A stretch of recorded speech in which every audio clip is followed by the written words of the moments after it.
अस्सलाम वालेकुम everyone, welcome to another video. आज की वीडियो में मैं आपको बताऊंगा कैसे हमने एलिमेंटर पेज बिल्डर को यूज़ करना है और उसको यूज़ करते हुए हमने अपनी वेबसाइट को डिज़ाइन करना है और डिफरेंट किस्म की लेआउट्स को अचीव करना है। तो इस वीडियो में आपको एलिमेंटर के बेसिक के बारे में बताऊंगा ताकि आपको यूज़ करना आ जाए और आप बेसिक लेआउट्स उसे ईजिली क्रिएट कर सकें।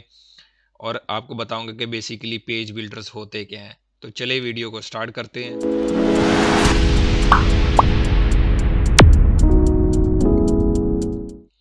एलिमेंटर पेज बिल्डर के बारे में जानने से पहले हम ये देख लेते हैं कि बेसिकली पेज बिल्डर्स होते क्या हैं वर्डप्रेस में। तो लेट्स अज्यूम कि हमारे पास ये एक पेज है। इस स्टैटिक पेज के अंदर ज़्यादातर क्या होता है कि यहाँ पर आपके पास आपका नैब बार होती है जहाँ पे मेन्यू वगैरह होता है आपका और लोगो आ जाता है यहाँ पे। उसके बाद आपके पेज का कंटेंट यहाँ पे आ जाता है, डिफरेंट कंटेंट, और एंड में हमारे पास यहाँ पे फुटर आ जाता है। तो ये हमारे पास नैब होगी और नीचे हमारे पास फुटर हो गया।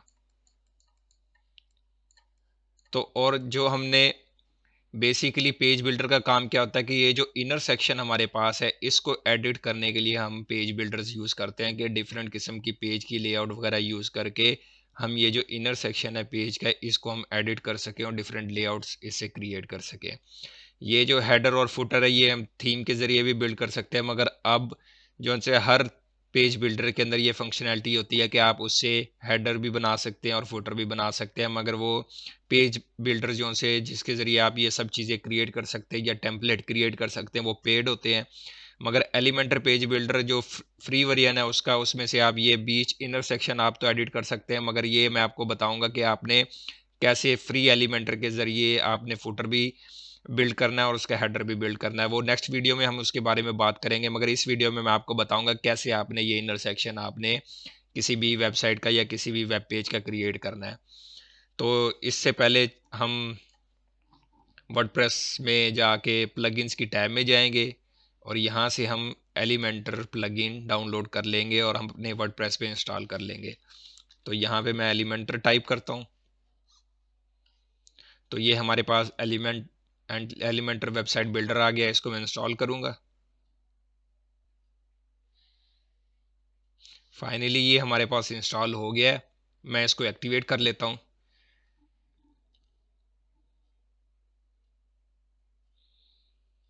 अब जैसे ही मैंने एक्टिवेट किया यहाँ मेरे पास एलिमेंटर बिल्डर की एक टैब आ गई है। यहाँ पे गो प्रो का ऑप्शन आ रहा है क्योंकि हमने ये फ्री वर्जन यूज़ कर रहे हैं। मैं आपको आगे बताता हूँ कि फ्री वर्जन और पेड वर्जन के अंदर फ़र्क क्या है। तो अभी हम जाके इसका इंटरफेस देखते हैं और इसके अंदर डिफरेंट इसकी सेटिंग्स देखते हैं कि हमने इस पेज बिल्डर के थ्रू कैसे हमने कोई चीज़ क्रिएट करनी है। अभी मैं एक पेज ओपन कर लेता हूँ कोई भी। जैसे ये हमारे पास होम पेज है, पहले ऑलरेडी क्रिएट किया हुआ है। मैंने आपको पिछली वीडियोस में बताया कि आपने कैसे डिफरेंट पेज क्रिएट करने हैं, वो वीडियो मैं लिंक कर दूंगा। अभी यहाँ से मैं एडिट पे क्लिक करूँगा, होम पेज पे। एडिट पे क्लिक करने के बाद अब आप यहाँ पे देखेंगे हमारे पास एक नई टैब आ रही है, एडिट विद एलिमेंटर। तो इससे पहले एडिट करने से पहले हम क्या करते हैं कि हम अपनी एक थीम यूज़ कर लेते हैं, क्योंकि ये हम डिफ़ॉल्ट थीम यूज़ कर रहे हैं। तो आपने कोई भी नई थीम इंस्टॉल करनी है या ऐड करनी है, ऐड न्यू के बटन पे क्लिक करना है। वो भी मैंने आपको पिछली वीडियोस में बताया कि किस तरीके से आपने नई थीम इंस्टॉल करनी है। यहाँ मेरे पास ऑलरेडी एक्स्ट्रा थीम इंस्टॉल है तो मैं इसी को एक्टिवेट कर लेता हूँ।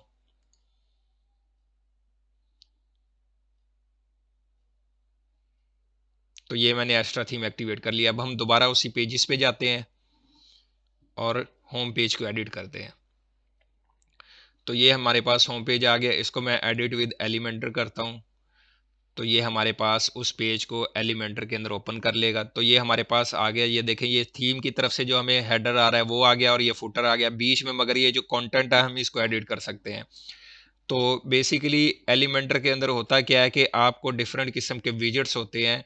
तो यहाँ पे हमारे पास ये जो बेसिक विजेट्स आ रहे हैं ये हम यूज़ कर सकते हैं, और इसके अलावा प्रो विजेट्स हैं। जब हम कोई प्रो वर्जन या इसका पेड वर्जन बाई करेंगे, वो इंस्टॉल करेंगे, तो हमारे पास ये प्रो वर्जन भी अनलॉक हो जाएंगे।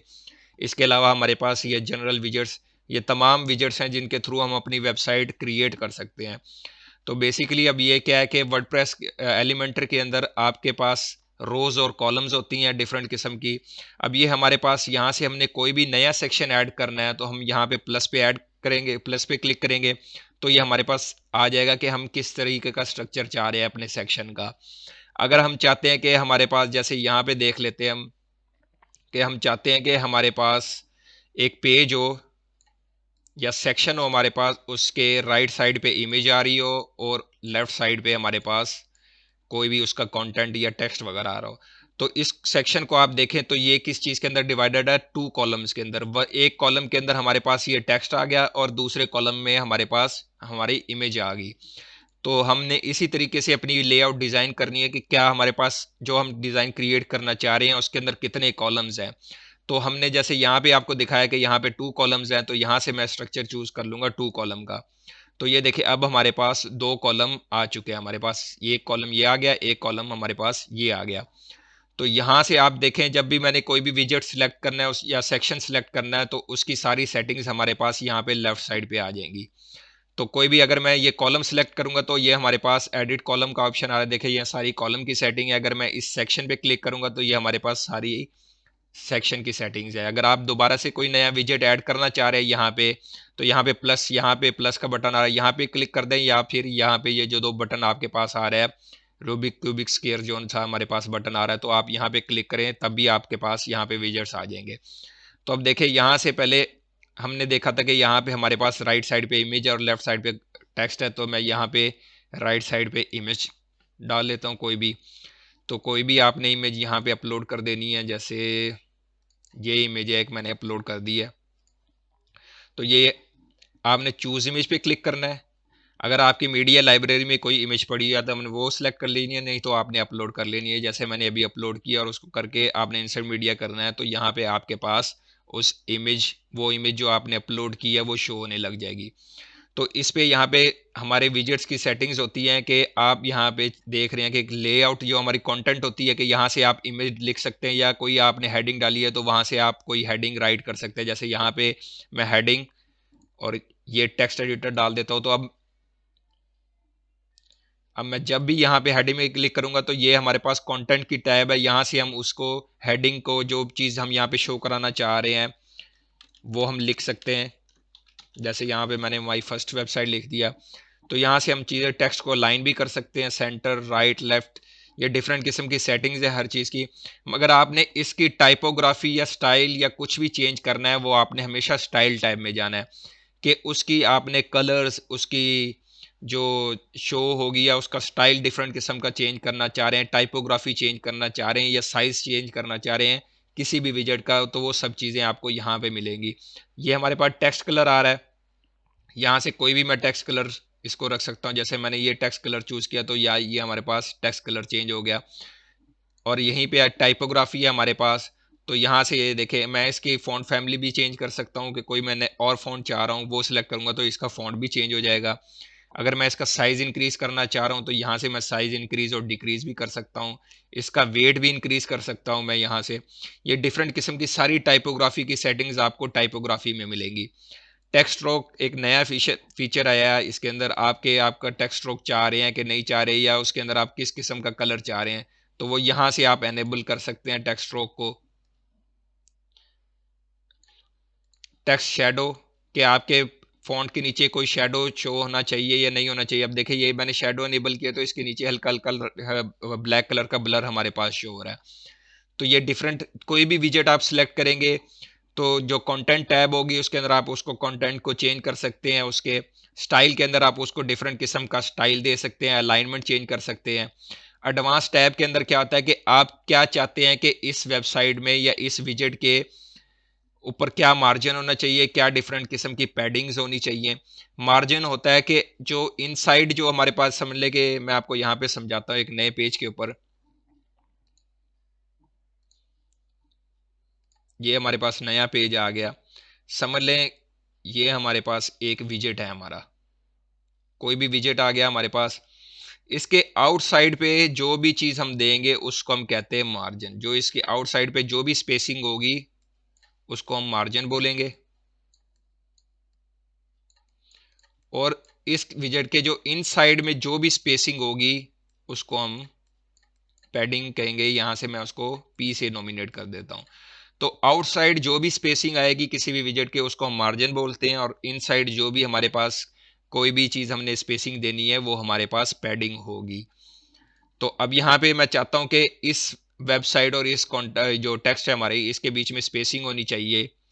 तो यहाँ से मैं मार्जिन सेलेक्ट करता हूँ और इसको मैं बॉटम से, पहले आपने यहाँ से लिंक, जो लिंक होगा तो आप स्पेसिंग किसी एक को देंगे तो सब तरफ से स्पेसिंग आएगी उसके। सबसे पहले आपने लिंक करना है, अनलिंक करना है उसको, और आपने यहाँ से बॉटम मार्जिन मैंने इंक्रीज करना। तो ये देखें इनके बीच में स्पेस बढ़ती जा रही है। वही अगर आपको पैडिंग का कंसेप्ट समझाऊं तो मैं इसको एक बैकग्राउंड कलर दे देता हूं इसको, पहले विजेट को। यहाँ से मैंने कोई भी बैकग्राउंड कलर, ये देखिए अब मैंने बैकग्राउंड कलर सेलेक्ट कर लिया इस विजेट का, और यहाँ से मैं मार्जिन बिल्कुल ख़त्म कर देता हूँ। अब ये देखें, ये बैकग्राउंड कलर इस विजेट का है। तो जब भी मैं इस विजेट के पैडिंग इंक्रीज करूंगा बॉटम से, तो ये देखें ये इसका इनसाइड पैडिंग है, तो इसका ये कलर भी साथ साथ उसके साथ ग्रो करता जाएगा। और जैसे मैंने आपको बताया कि मार्जिन इसकी आउटसाइड वैल्यू होती है, तो जब भी मैं मार्जिन इंक्रीज करूंगा तो वैसे ही स्पेस आती जाएगी, मगर ये जो उसकी इनसाइड जो पैडिंग होगी वो इंक्रीज नहीं होगी। उस वजह से उस विजेट का एरिया इंक्रीज नहीं होगा, इस वजह से उसका वो कलर भी इंक्रीज नहीं होगा या फिर फैलेगा नहीं। तो ये फर्क होता है मार्जिन और पैडिंग के दरमियान। तो इस तरीके से ये डिफरेंट विजेट्स हैं। हमारे पास ये इमेज का विजेट है, इमेज का स्टाइल है, तो हम यहाँ से विड्थ इंक्रीज कर सकते हैं, डिक्रीज कर सकते हैं। जैसे मैंने आपका कोई भी स्टाइल इसका चाहते हैं, हाइट इंक्रीज करना चाहते हैं तो वो भी यहाँ से। ऑब्जेक्ट फिट, यहाँ से ऑब्जेक्ट फिट के अंदर ये देखिए जब भी मैं हाइट इंक्रीज करूंगा तो ये स्ट्रेच हो जाती है। जब भी आप ऑब्जेक्ट फिट पे यहाँ से हम ऑब्जेक्ट फिट पे कवर पे क्लिक करेंगे तो ये बिल्कुल उसकी एस्पेक्ट रेशो जो होगी उसकी किसी भी इमेज की या वीडियो की, वो उसको बिल्कुल मेंटेन रखेगा। ये नहीं होगा कि आपकी इमेज स्ट्रेच शो होना शुरू हो जाए या डिफरेंट किस्म के उसके अंदर एरर आए। तो ये आपने हमेशा कोई भी इमेज यूज़ करनी है तो उसको ऑब्जेक्ट फिट आपने कवर यूज़ कर लेना, ताकि आपकी इमेज की एस्पेक्ट रेशियो ख़राब ना हो। ये हमारे पास डिफरेंट विजेट्स थे। अब जैसे ये हमारे पास, मैं एक नया सेक्शन क्रिएट कर लेता हूँ 2 कॉलम का। अब यहाँ पे मैं कोई वीडियो शो कराना चाह रहा हूँ, ये मैंने वीडियो का विजेट अपलोड किया। तो कोई भी वीडियो हमारे पास जो हम यहाँ पे शो कराना चाह रहे हैं, यूट्यूब की, डेली मोशन की या वीमियो की, तो यहाँ पे हमने उस वीडियो का लिंक दे देना है। तो हमारे पास वो वीडियो का लिंक शो होना शुरू हो जाएगा। ये डिफरेंट सेटिंग्स है। आप, अगर मैं आपको सारी सेटिंग्स ऐसे बताने बैठ जाऊँ तो काफ़ी लंबी वीडियो हो जाएगी, वो 2-3 घंटे से ऊपर जा सकती है वीडियो। तो ये सब चीज़ें आपने अपनी प्रैक्टिस करनी है और ख़ुद ये सारे ऑप्शंस आपने एक्सप्लोर करने हैं। तो स्टाइल के अंदर आपने ये इसकी एस्पेक्ट रेशियो भी सेट कर सकते हैं, 3:2, 4:3, ये उस हिसाब से एडजस्ट होती जाएगी। तो आपने, अगर आप चाहते हैं कि आप अपनी वेबसाइट के ऊपर आपने सेल्फ होस्टेड जोन सी है वो वीडियो करनी है, तो आपने यहाँ से सेल्फ होस्टेड पे क्लिक करना है और आपने कोई भी वीडियो यहाँ पे अपलोड करके वो सिलेक्ट कर सकते हैं। ऐसे डिफरेंट सेटिंग्स हैं। हर हर विजेट की यही सेम सेटिंग्स होंगी, content, style and advance. Advance के अंदर आपके पास ये मार्जिन पैडिंग आपको देनी होगी। जी इंडेक्स ये होता है कि अगर ये मैं किसी, ये देखें अगर मैं जैसे यहाँ पे ये वीडियो, अगर मैं इसको नेगेटिव मार्जिन देता हूँ टॉप का, तो ये वीडियो इसके ऊपर आ रही है इस इमेज के। तो जब भी मैं इस इमेज का जी इंडेक्स यहाँ से एडवांस में जी इंडेक्स 1 या 2 या कोई भी इंक्रीज करूंगा तो ये ऑटोमेटिक उसके टॉप पे आ जाएगी।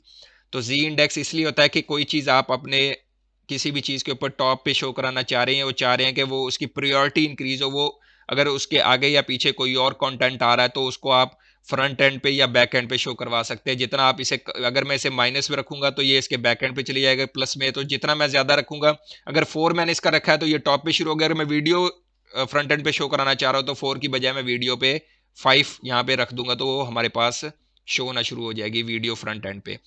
मोशन इफेक्ट्स के अंदर आपकी डिफरेंट किस्म की एंट्रेंस एनिमेशन होती है कि आपकी वेबसाइट थोड़ी लाइव शो होती है, कि थोड़ी समझ ले कि आप प्लेफुल शो होती है, कि जैसे ही आपकी ये वीडियो जैसे ही आपके इस स्क्रीन पे शो होगी तो, या इमेज शो होगी तो उसके अंदर ये एनिमेशन क्रिएट होगी, ये राइट से लेफ्ट की तरफ आएगी। तो इससे आपकी वेबसाइट जो सी थोड़ी ज़्यादा प्लेफुल शो होती है। तो ये आपने सारे ऑप्शन देखने हैं। रिस्पॉन्सिवनेस भी आपने देखनी है। रिस्पॉन्सिवनेस के अंदर ये होता है कि ये हमने, क्योंकि आजकल जो हमारी वेबसाइट ज़्यादातर एक्सेस होती हैं वो 70 से 80% वेबसाइट्स वो लोग सबसे ज़्यादातर वो हम मोबाइल्स वगैरह से एक्सेस करते हैं। तो यहाँ पे एलिमेंटर के अंदर आपके पास ये ऑप्शन है कि आप डिफरेंट किस्म के डिवाइसेस या डेस्कटॉप या टैबलेट या मोबाइल जो उनसे, उसके हिसाब से आप अपनी वेबसाइट को ऑप्टिमाइज कर सकें, रिस्पॉन्सिव बना सकें। अब मैं यहाँ पे रिस्पॉन्सिव पे क्लिक करूंगा, ये देखिए ये हमारे पास टैबलेट वर्जन आ गया। अगर इसकी सेटिंग्स को आप सेट करना चाह रहे हैं तो यहाँ पे ये देखें, ये हमेशा यहाँ पे ये देखें, ये डेस्कटॉप का आ रहा है, टैबलेट का। तो टैबलेट पे क्या होगा कि जो टैबलेट पे आप चीज़ एडिट करेंगे वो सिर्फ इफेक्ट करेगी मोबाइल को। अगर आप डेस्कटॉप पे कोई चीज़ एडिट करेंगे वो टैबलेट, मोबाइल, उससे नीचे जो कैस्केडिंग रूल होता है कि ऊपर से नीचे की तरफ वो आपकी सारे स्टाइल जाते हैं, कि आपने अगर डेस्कटॉप पे चेंज किया तो वो नीचे भी मोबाइल या डेस्क उस पे टैबलेट पे चेंज हो गया। अगर मैं कोई मोबाइल पे चेंज करूंगा तो टैबलेट पे चेंज नहीं होगा, अगर मैं टैबलेट पे कोई चेंज करूंगा सेटिंग तो वो डेस्कटॉप पे चेंज नहीं होगी। तो यहाँ पे आपको पता लग जाएगा कि आपने किसके ऊपर आप अपनी सेटिंग्स चेंज कर रहे हैं। ये देखिए अब मेरे पास टैबलेट की आ गई है, तो मैं जैसे इसकी टैबलेट पे विड्थ या इसकी हाइट में डिक्रीज करता हूँ थोड़ी, तो उस हिसाब से ये देखें यहाँ पे मैंने टैबलेट पे उसकी हाइट डिक्रीज कर दी, मगर जैसे ही मैं डेस्कटॉप पे खोलूंगा उसकी हाइट उतनी की उतनी ही है, वहां पे डिक्रीज नहीं है। तो ये कैस्केडिंग रूल होता है कि आपने हाइयर से लोअर की तरफ जाते हैं, कोई भी आप स्टाइल चेंज करेंगे मगर लोअर से हाइयर की तरफ वो चेंजेस अप्लाई नहीं होती। तो इसको हम कहते हैं कैस्केडिंग रूल। इसी तरीके से आप मोबाइल पे जाएंगे तो मोबाइल के अंदर ये होता है कि एलिमेंटर के अंदर अगर आपने 2 कॉलम डाले हुए हैं तो 2 कॉलम इंसर्ट किए हुए हैं तो वो ऑटोमेटिक एक दूसरे के ऊपर स्टैक हो जाते हैं, यानी कि पहले एक कॉलम शो कराना शुरू कर देता है फिर दूसरा कॉलम। तो इस हिसाब से ये हमारे पास देखे पहला ये कॉलम आ गया, दूसरा कॉलम ये हो गया। तो आपने जब भी कोई वेबसाइट बनानी है, आपने पहले उसको डेस्कटॉप पे बना ली, फिर आपने उसकी रिस्पॉन्सिव जरूर चेक करनी है कि वो आया टैबलेट या मोबाइल के ऊपर रिस्पॉन्सिव है या सही तरीके से शो हो रही है कि नहीं हो रही। तो ये क्योंकि आपकी 80 से 90% जो सी वो ऑडियंस होती है या विजिटर्स होते हैं वो मोबाइल से ही एक्सेस करते हैं आपकी वेबसाइट्स को। तो ये एलिमेंटर का थोड़ा सा कुछ ओवरव्यू था। तो आप इसकी प्रैक्टिस करें, ये डिफरेंट विजेट्स हैं, आप कोई लेआउट्स वगैरह क्रिएट करें डिफरेंट किस्म की। अगर आपको कोई भी परेशानी होती है या कहीं भी आप फंस जाते हैं तो आप कमेंट सेक्शन में मुझसे पूछ सकते हैं, तो मैं आपके उन क्वेश्चंस को ज़रूर आंसर्स करूंगा। या फिर आप पेज जो हमारा है उसके ऊपर भी उससे क्वेश्चंस पूछ सकते हैं कि आपको कोई प्रॉब्लम आई है, तो मैं आपको वो ज़रूर आपकी प्रॉब्लम को सॉल्व करूंगा। आपने ज़रूर इस चीज़ की प्रैक्टिस करनी है। नेक्स्ट वीडियो में मैं आपको बताऊंगा कि कैसे आपने फ्री प्लगइन के थ्रू आपने ये हेडर और ये फुटर भी कस्टमाइज कर सकते हैं अपने एलिमेंटर के थ्रू। पहले मैं आपको थीम के थ्रू बताऊंगा, फिर उसके साथ मैं आपको जो सेकंड ऑप्शन होगा वो आपको बताऊंगा कैसे आपने फ्री एलिमेंटर के जरिए आपने ये हेडर और फुटर भी अपने चेंज करने हैं। ऐसे ही वीडियोस नेक्स्ट आने वाली वीडियोस में आपको बताऊंगा कि एलिमेंटर प्रो भी आपने कैसे यूज करना है, एलिमेंटर प्रो के अंदर क्या डिफरेंट फंक्शनैलिटीज हैं, क्या चीज़ें होती हैं। तो अभी आप इंशाल्लाह इस वीडियो में आपको समझ आ गई होगी, बेसिक समझ आ गई होगी कि एलिमेंटर क्या है और उसको आपने किस तरीके से यूज़ करना है, कॉलम्स क्या है, पैडिंग्स क्या है, मार्जिन्स क्या है, और विजेट्स के अंदर 3 डिफरेंट सेटिंग्स हैं, आपने ये सारी एक्सप्लोर करनी है। क्योंकि ये सब चीज़ें आपको प्रैक्टिस के थ्रू ही आएंगी। मैं आपको जितना मर्जी सिखा दूँ, जब तक आप उसकी प्रैक्टिस नहीं करेंगे तब तक ये चीज़ें आपको नहीं आएंगी। तो आप ज़्यादा से ज़्यादा प्रैक्टिस करें ताकि आपको इन सब चीज़ों में आपकी एक्सपर्टीज़ इंक्रीज़ हो, ताकि आपको पता हो कि हर चीज़ कैसे करनी है। तो इंशाल्लाह मैं उम्मीद करता हूँ कि आपको इस वीडियो से काफ़ी कुछ सीखने को मिला होगा। तो अगर आपको ये वीडियो मेरी पसंद आई है तो काइंडली आप मेरी वीडियो को लाइक करें, शेयर करें और मेरे चैनल को सब्सक्राइब करें। मिलता हूँ मैं आपसे नेक्स्ट वीडियो में, तब तक के लिए अल्लाह हाफिज़।